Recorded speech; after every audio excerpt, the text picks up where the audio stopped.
de carácter, los problemas, dice, para resolver los conflictos surgidos con ocasión al trabajo, ¿sí? Entonces, pregunto nuevamente, porque voy a pasar esta diapositiva, ¿ya comprendimos muy bien toda esta definición?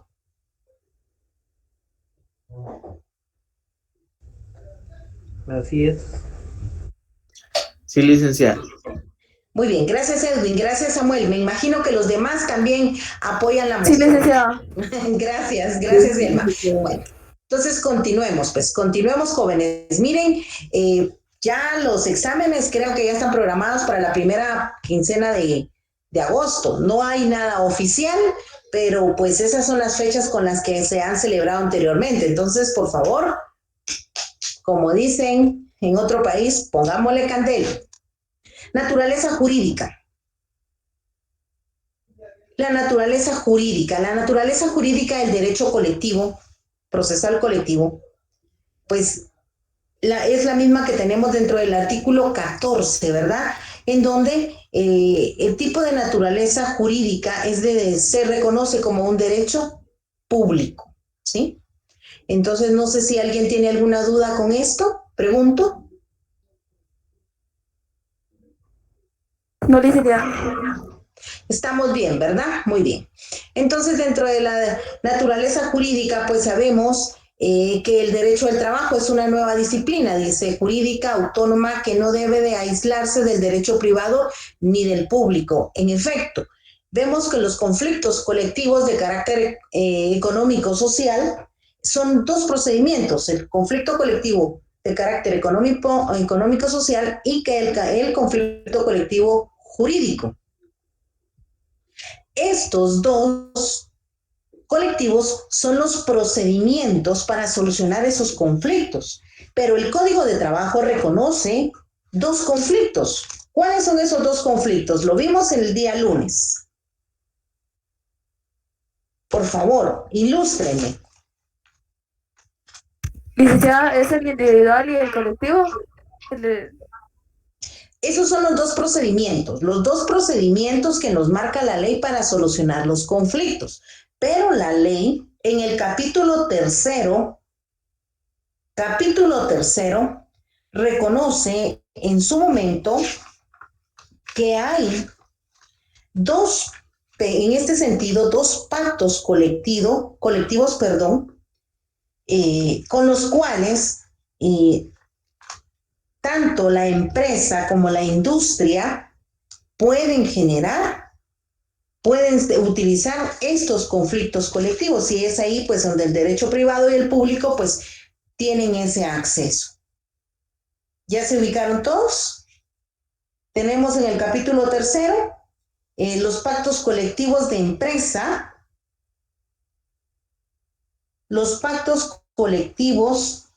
empresa, y también tenemos los pactos colectivos de la industria. Entonces recuérdense que de esos conflictos colectivos vamos a buscar que se emanen esa norma profesional, esa ley profesional, en donde a través de un pacto van a quedar plasmadas la voluntad de las partes. ¿Estamos ahí todos?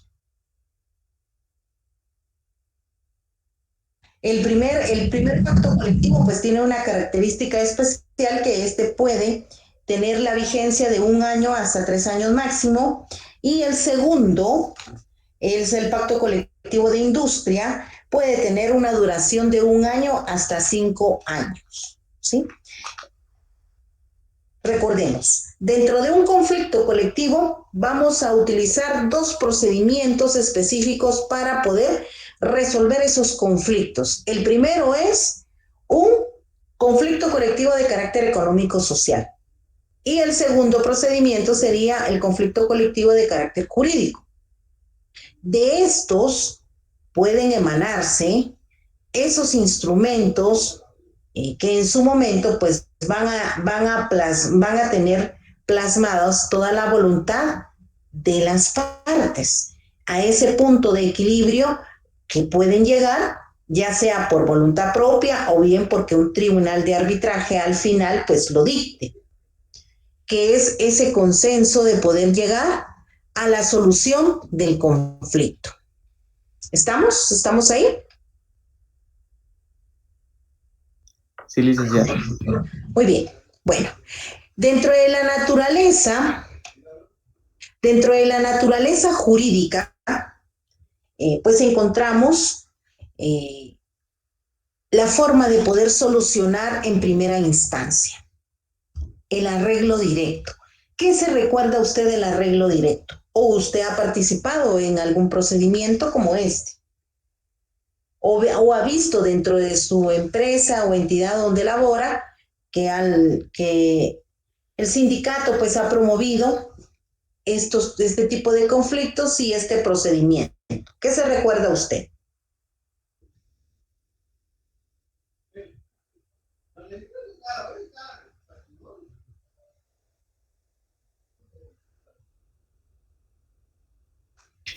Licenciada, yo estaba viendo en el artículo 74 del Código de Trabajo que el arreglo directo en este caso sería pues ese trato o esa voluntad de los patronos y trabajadores de resolver sus diferencias. Muy bien. Gracias ahí por la información. ¿Quién más?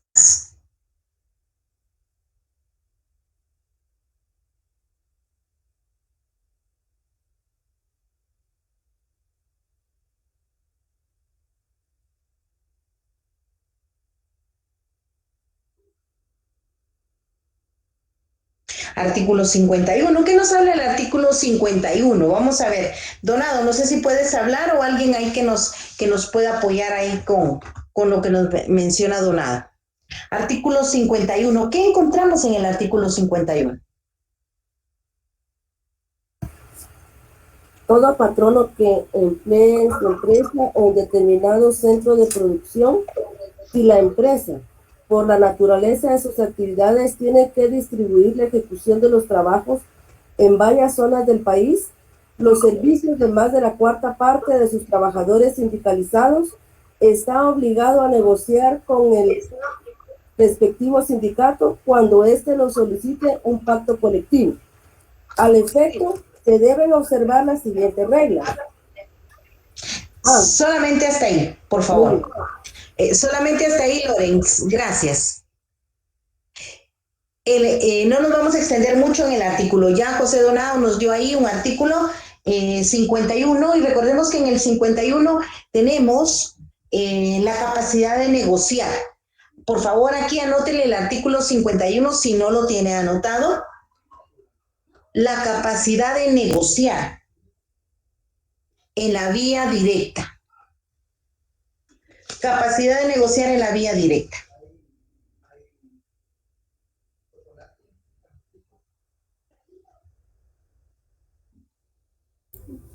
Buenas tardes, licenciada. Perdón, es que sí tenía problemita con mi micrófono. En el artículo 51, en el primer párrafo, después del inciso C, de la literal C, dice, para negociación un pacto colectivo de condiciones de trabajo, el respectivo sindicato o patrono hará llegar a la otra parte para su consideración por medio de la autoridad administrativa de trabajo más próxima el proyecto de pacto a efecto de que se discuta en la vía directa. Muy bien. Gracias. Ahí estaríamos. Y nos dice, o con la intervención de una autoridad administrativa de trabajo. ¿Quién será esa autoridad administrativa de trabajo?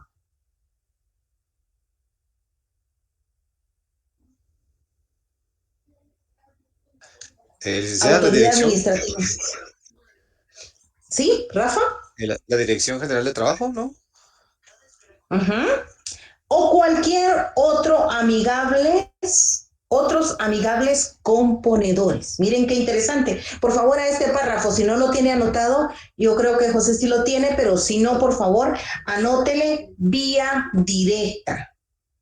Diré aquí en este párrafo, usted va a encontrar la esencia de cómo entrar a negociar en esa vía directa. Nos está dando un plazo específico. ¿Qué plazo específico nos está dando, por favor?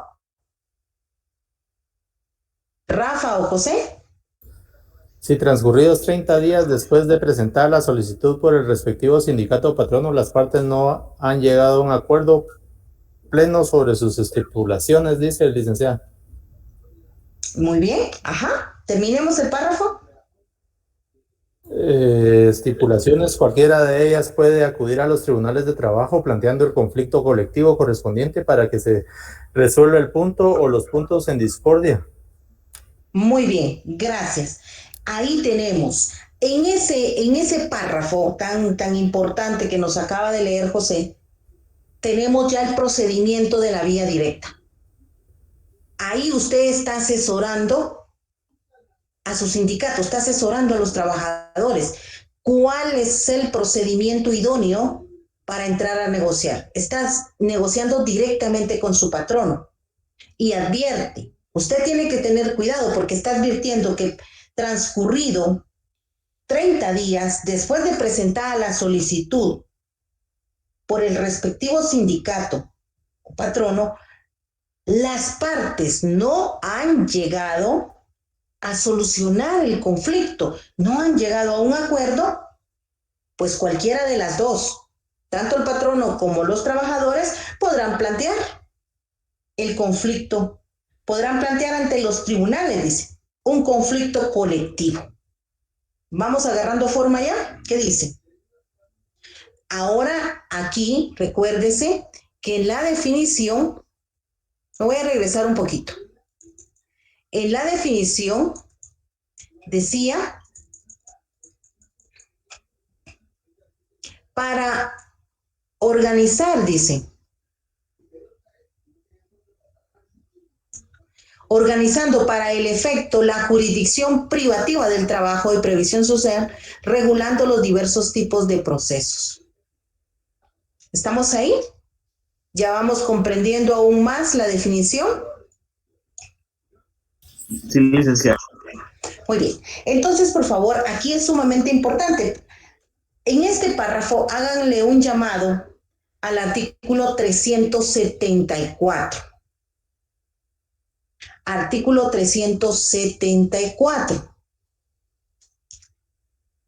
¿Qué vamos a encontrar también en el artículo 374? El día de ayer vimos dentro de los ejes importantes y cómo va a ser la forma como vamos a estar organizados para plantear nuestras solicitudes o bien plantear nuestras necesidades. Ya hablamos de un sindicato, pero ¿qué nos habla el artículo 374? Por favor.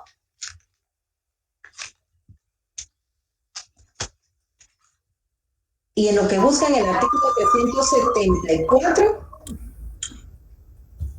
que no se les olvide, el artículo 206 tiene que estar de memoria, jóvenes, todo lo relacionado al capítulo sexto, usted lo tiene que manejar, que es sindicatos. ¡Hala, qué bonita la música! Pero ahorita todavía no. Está preciosa, me encanta. 374, ¿ya estamos todos ahí? En el artículo 374, que es el capítulo primero, ¿qué es el capítulo primero?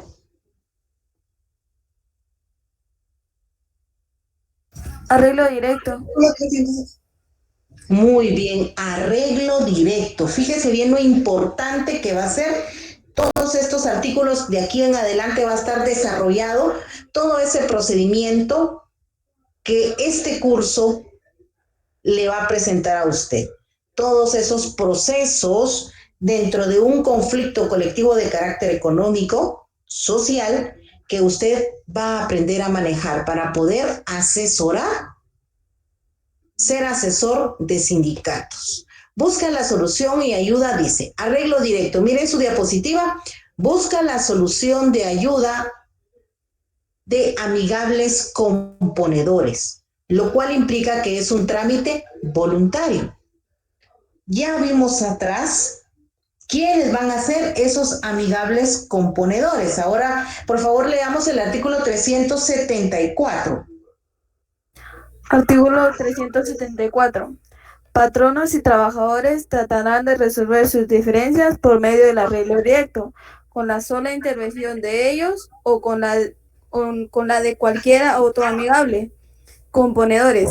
Al efecto, los trabajadores pueden constituir consejos o comités ad hoc o permanentes en cada lugar de trabajo compuesto por no más de 3 miembros, quienes se encargarán de planear a los patronos o a los representantes de estos verbalmente o por escrito sus quejas o solicitudes.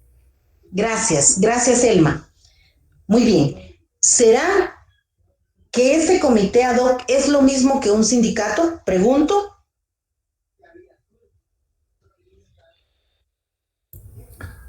No, licenciada, son los representantes nada más. O sea, en vez de llegar los 20 que hicieron el sindicato o que lo inscribieron, solo se nombra a 3 personas para que vayan en representación de todos.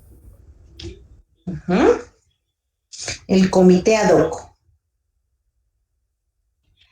A efecto, los trabajadores pueden constituir consejos o comité ad hoc o permanentes. Fíjense bien, aquí estamos dando varias clasificaciones.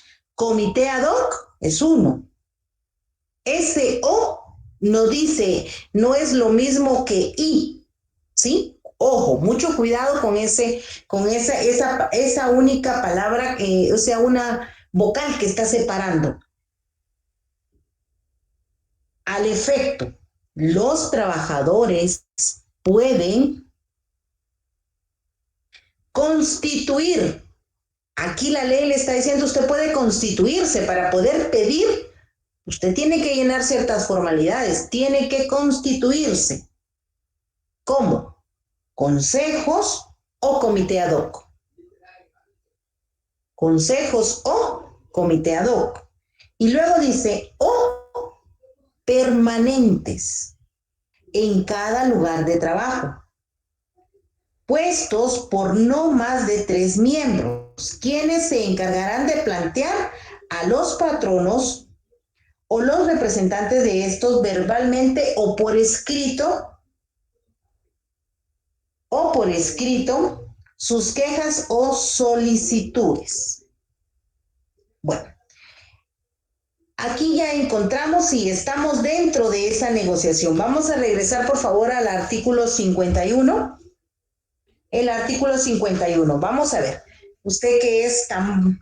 Usted, yo sé que ya buscó esas definiciones. Por favor, dígame la definición que encontró de sindicato y la definición que encontró de comité ad hoc.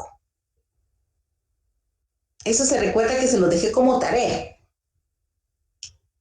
Encontrar esas definiciones.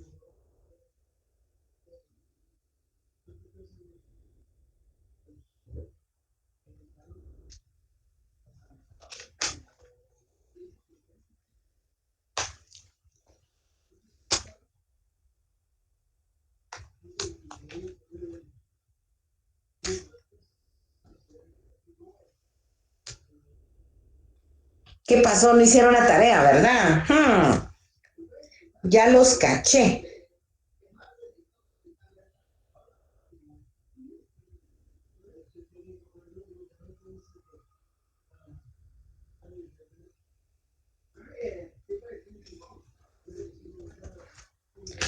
¿Qué dicen? Vamos a ver, ¿qué pasó? ¿No lo encontraron? ¿No lo tenemos? Bueno, si no les deja, se queda como tarea igual. Tenemos que seguir avanzando. Vamos a regresar a la diapositiva. El arreglo directo, por favor, aquí. Implica, dice, un trámite voluntario. Entonces ya sabemos que aquí al sindicato o al comité ad hoc nadie lo está obligando. Más que de forma voluntaria, están presentándole al patrono todas esas solicitudes que en algún momento buscan las mejoras para la colectividad. Y recordemos que obligadamente se debe de agotar, ¿cuánto? 30 días a la fecha. Por favor, es sumamente importante que usted tenga presente este plazo. ¿Por qué? Porque si dentro de este plazo, en algún momento, las bases de este sindicato alteran el orden, producen daños, fíjese bien, producen daños a la propiedad privada, en algún momento se ocasionan algunas relevantes situaciones que puedan afectar el buen desempeño del proceso, ¿Qué consideran ustedes que se está poniendo en riesgo? ¿Qué consideran que se está poniendo en riesgo? Si hablamos de una huelga,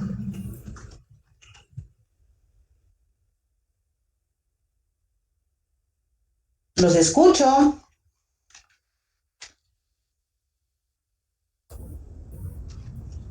Que no autoricen la huelga, licenciada, por estar dañando la propiedad de la empresa al final. Por favor, ¿quién más? Es importante que usted desde el inicio, que está como asesor dentro de este comité o dentro del sindicato, pueda poner en claro a las bases, a toda la colectividad, que se tiene que llevar un debido proceso. Si no se da un debido proceso, jóvenes, en algún momento se va a poner en riesgo la justicia, injusticia, legalidad o ilegalidad de la huelga. Solamente para que tomemos una idea, y yo sé que no es momento ahorita procesalmente hablando, pero sí es importante que desde el primer acto que se realice en esta negociación colectiva, o sea, el arreglo directo, cuando lo iniciamos, tienen que estar sumamente claros las bases, que es un procedimiento que se tiene que respetar. Y en el artículo 200, vamos a ver, 241 de su Código de Trabajo. Van anotando todos los artículos que vamos mencionando, ¿verdad? Por favor, vayan anotándolos y de una vez entren a buscarlos, por favor. Artículo 241. ¿Qué encontramos en el artículo 241?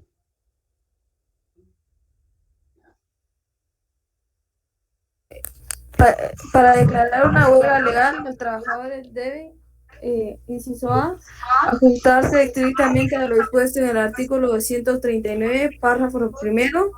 Inciso B, agotar los procedimientos de conciliación. Inciso C, constituir la mitad más uno del total de los trabajadores que laboran en la respectiva empresa, empresas o centros de producción y que han iniciado su relación laboral con antelación al momento de plantearse el conflicto colectivo de carácter económico-social. Para este recuento no deben incluirse los trabajadores de confianza y los que representen al patrono. Muy bien. Entonces, agotar los procedimientos de conciliación. Mire qué importante es estos requisitos. ¿Y por qué son importantes? Porque en el momento que el juez o el tribunal tenga, en este caso el juez le corresponda declarar la justicia o injusticia de la huelga, debe de tener presentes, debe de entrar a revisar estos requisitos si se han cumplido a cabalidad.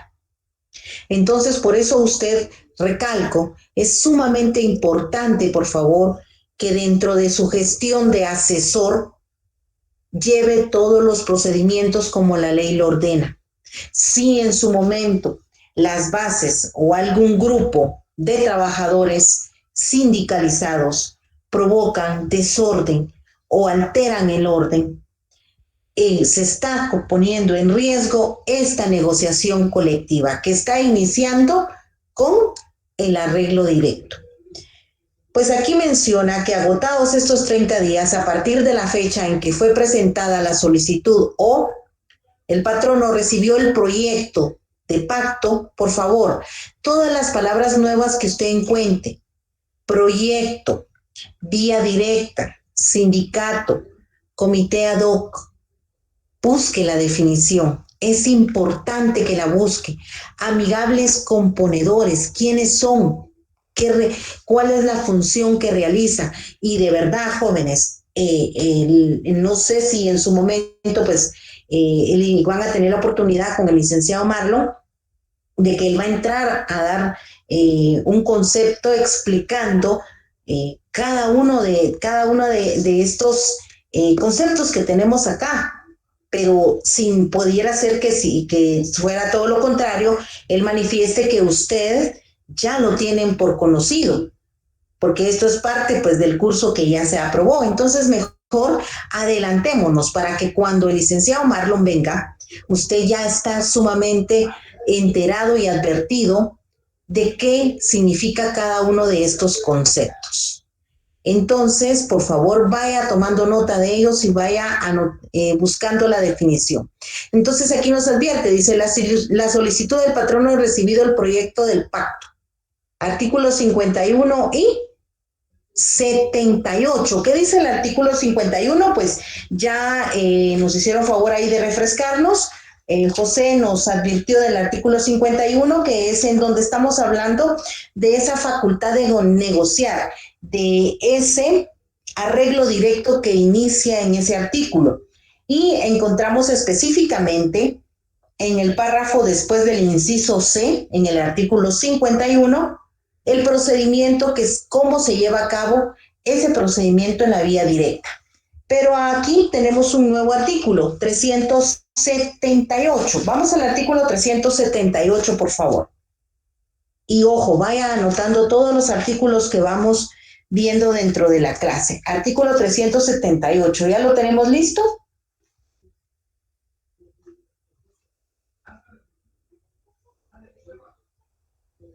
Sí, licenciada. Por favor, el primer párrafo. Artículo 378. Los delegados de los representantes sindicales, en su caso, harán llegar el pliego de peticiones al respectivo juez, quien en el acto resolverá ordenando notificado al patrono, trabajadores o sindicato emplazado, a más tardar al día siguiente de su recepción.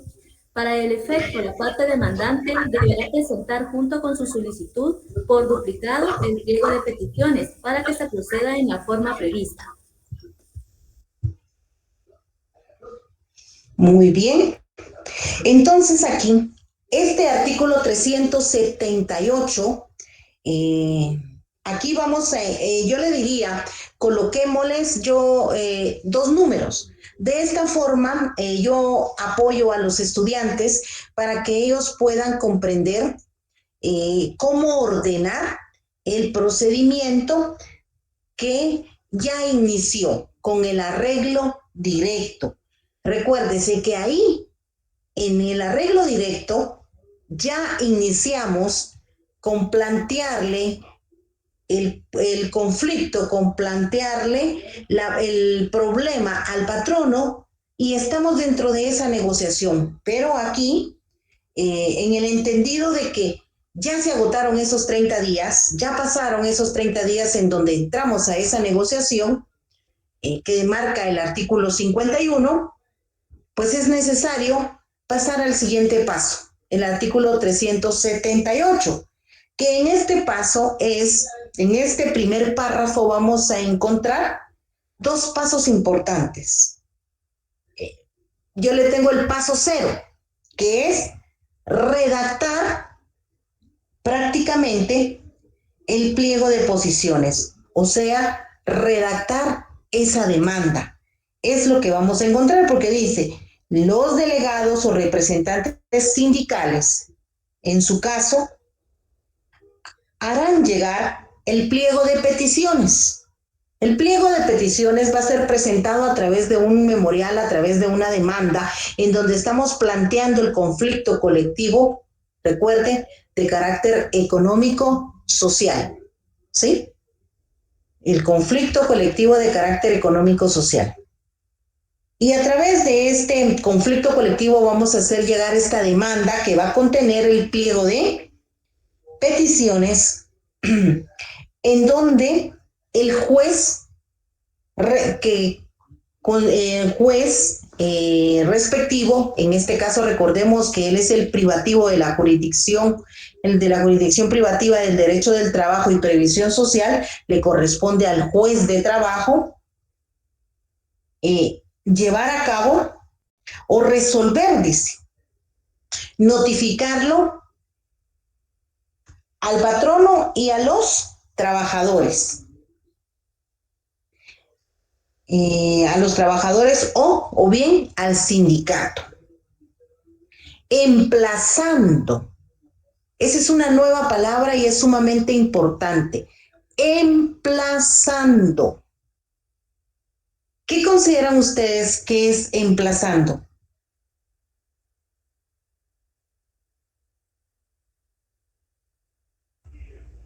Para la contestación de la demanda. Ir posponiendo, licenciada, retrasando tal vez o algo así. No, emplazando, jóvenes, significa que a partir de ese momento un órgano jurisdiccional tiene a cargo ese conflicto colectivo. Una vez se ha hecho de conocimiento al juez de trabajo la demanda que contiene el conflicto colectivo en donde se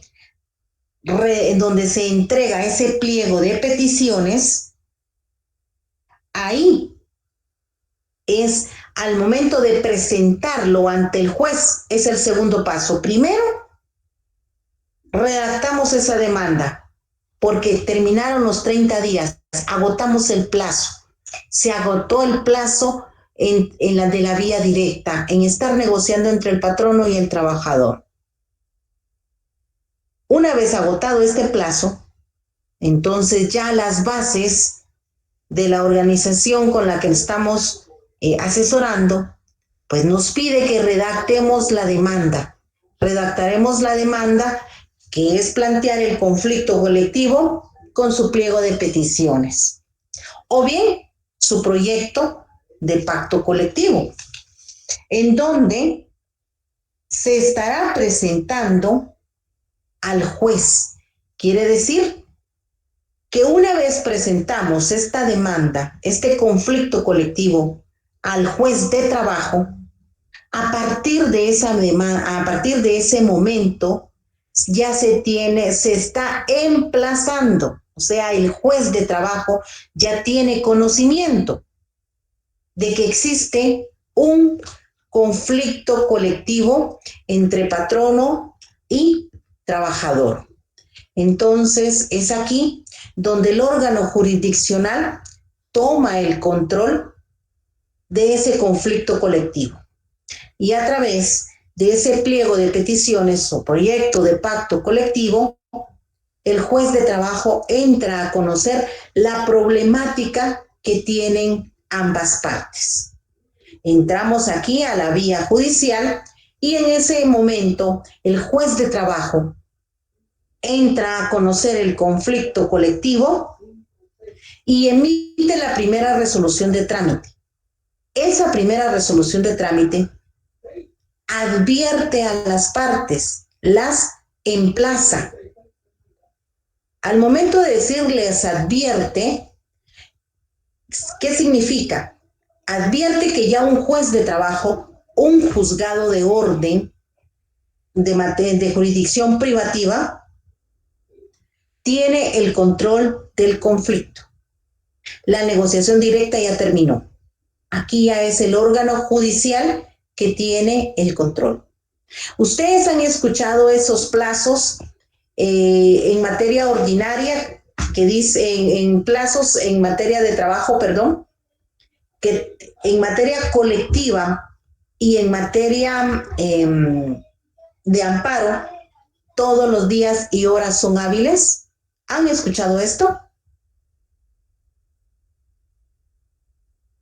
Sí, lo había escuchado, licenciada. Muy bien. Sí, ¿verdad? Yo sé que sí. Así es. Bueno, entonces en materia colectiva, todo día y hora es hábil. ¿Por qué esa situación tan importante al indicar que todo día y hora es hábil? Porque significa que el derecho de estos trabajadores, incluso la seguridad laboral para estos trabajadores, está en riesgo, porque al patrono nada le impide el no obedecer la ley, nada le impide el poder despedir a todos estos trabajadores que organizaron el sindicato, y los puede despedir, porque de eso es que están llenos los juzgados, de tantos conflictos colectivos, de tantos incidentes de terminación de contrato, pero más aún incidentes de reinstalación. Déjeme decirle que en el año 2019, el licenciado Marlon, que se está dando clases próximamente la otra semana, tuve conocimiento que tuvo un conflicto colectivo en donde se manejaron, creo que no, yo me recuerdo que eran 1.600 o 1.800 incidentes de reinstalación dentro de ese conflicto colectivo. ¿Por qué? Quería decir que el patrono, al enterarse de que le plantearon un conflicto colectivo, empezó a despedir a todos los trabajadores. Ese es el emplazamiento. Esas son las prevenciones. El juez, el patrono, una vez está emplazado, el juez ya tiene conocimiento de un conflicto colectivo, ya mandó a notificar a las partes, ya están emplazados desde el momento que le ponen el sello de recibido al conflicto colectivo. Desde ese momento ya está en conocimiento de un juzgado. El patrono ya no puede despedir a nadie. Y si desea despedir a alguien, tiene que plantear un incidente de terminación de contrato. ¿Qué significa esto? Presentarle un memorial al juez para decirle cuáles son las razones por las que va a despedir a los trabajadores. Y el juez tiene que autorizar este despido. ¿Cómo vamos hasta acá? ¿Me van comprendiendo o se me quedaron en algún punto?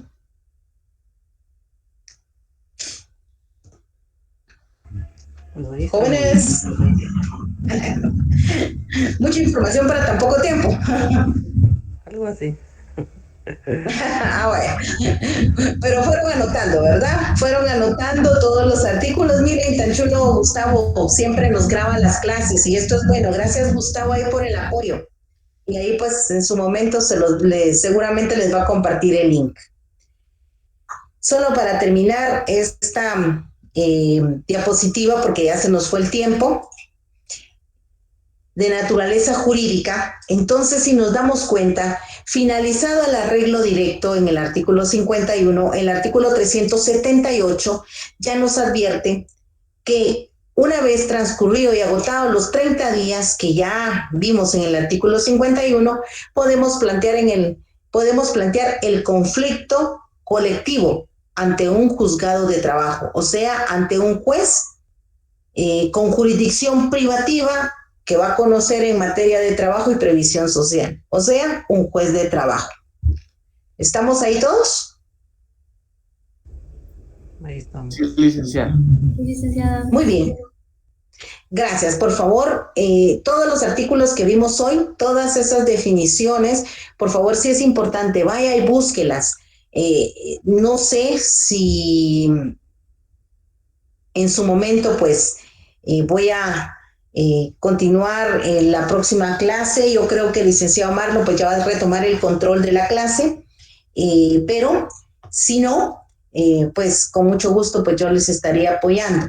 Pero yo creo que la próxima semana él ya está aquí en sintonía con ustedes para poder retomar estas clases. Entonces, ¿tienen alguna duda? ¿No? Vamos a avanzar un poquito, conceptos de principios. En este sentido, los principios ya los hemos analizado, ya los hemos visto. Los principios, pues, son lineamientos, directrices que van a desarrollar las instituciones del derecho del trabajo. Artículo número 15, las instituciones del proceso. Artículo número 15. ¿Qué tenemos en el artículo número 15 de su Código de Trabajo? ¿De qué nos habla?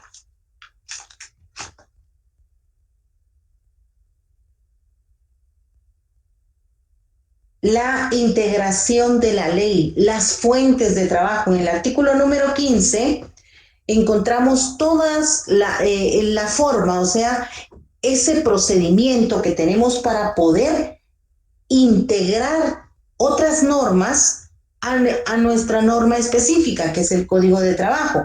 Dice, en los casos no previstos en este código por sus reglamentos y demás leyes relativas al trabajo, se deben de resolver y nos da un orden específico. Número 1, principios del derecho del trabajo.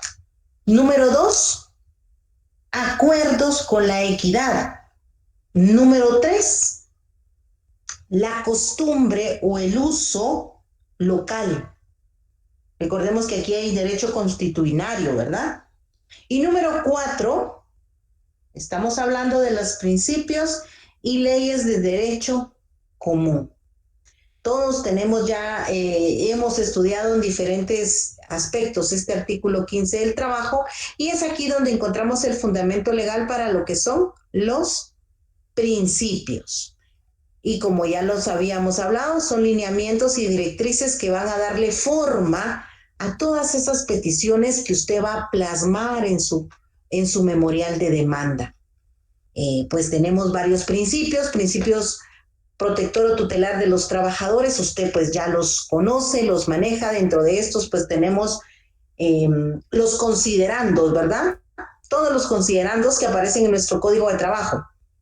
¿Dónde tenemos más principios protectores y tutelares del derecho del trabajo? ¿En qué otras normas lo tenemos? La Constitución. Muy bien, en la Constitución, esos derechos inherentes a los trabajadores, ¿qué tenemos? ¿En qué artículo los tenemos?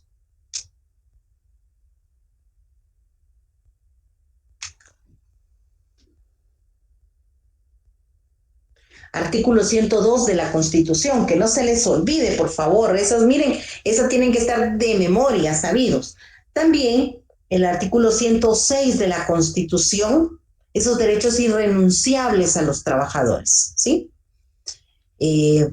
Todos estos principios protectores y tutelares, por favor, vayan aquí, necesito que me revisen los considerandos de su Código de Trabajo y la Constitución. Los principios de economía procesal, pues usted ya sabe que hay celeridad, rapidez en la tramitación de los procesos, la limitación de las defensas, la substanciación de los procesos. Recuérdese que es un proceso gratuito. Bueno, voy a dejarlo por acá para que usted termine de leer, por favor, y luego la próxima semana, el día lunes, ya sea que retomemos el tema con ustedes o si no, pues con el licenciado Marlon. A partir de este principio protector y tutelar, pues vamos a continuar avanzando, porque yo sé que tienen que ingresar a la próxima clase. Entonces, no sé si hay alguna duda, me cuentan, por favor, me dicen en estos pocos minutos que nos quedan, y si no, pues fue un gusto haber compartido clases con ustedes. Nos seguimos viendo, si Dios lo permite, la próxima semana, y si no, pues fue un placer para mí haber estado con ustedes en esta aula. Gracias, Gustavo. Si alguien tiene una duda, con mucho gusto lo escucho.